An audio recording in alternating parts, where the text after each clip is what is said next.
Good afternoon. Good afternoon. Welcome to Sew Like a Pro.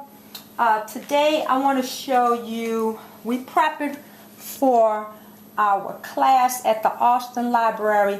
We are going to shibori some fabric, which is shibori is the inventive art of Japanese shape resist dyeing. So you stitch on the machine or by hand whatever pattern or design that you want onto your fabric. Usually it's white fabric, and we're going to use indigo blue to dye.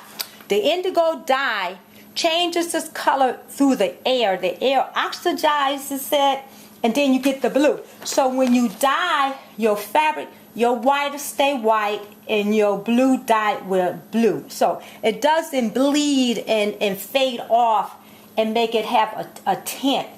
So I looked up a lot of patterns online and of course through my book, and I tried to mimic a lot of things. So I believe that this is stitched this way and stitched that way, and it's just folded. So I took the fabric and I folded it and I stitched it in both directions so you can see.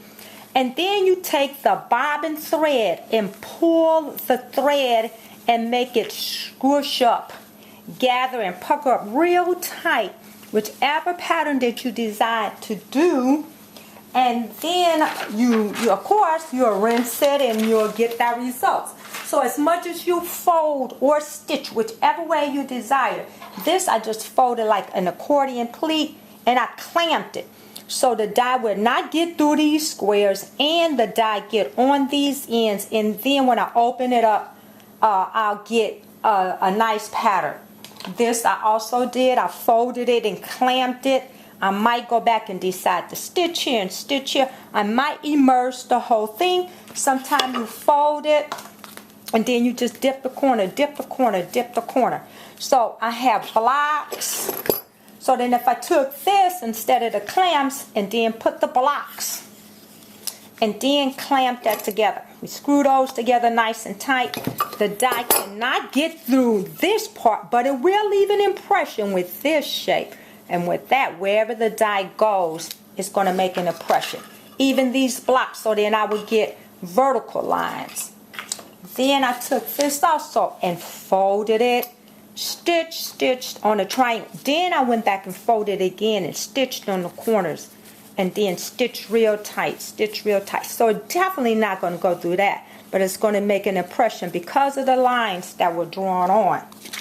And this, you just fold it back and forth. I do a few of those. This, I tried to imitate that, and I think that I did not curve hard enough. So you start with your circle wherever you like. You can see I started with my circle. I drew me a circle. Then I stitched, I started here and went here. But I think you should draw your lines on with a pencil and make sure that you get in the results you want. Of course, I have to go back and pull this, tie the knot on one end. Always pull the bobbin thread. Tie all of these knots first.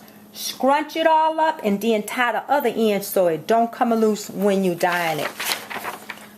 These, I used some plastic little things I found, and I folded the small pieces that I had, and then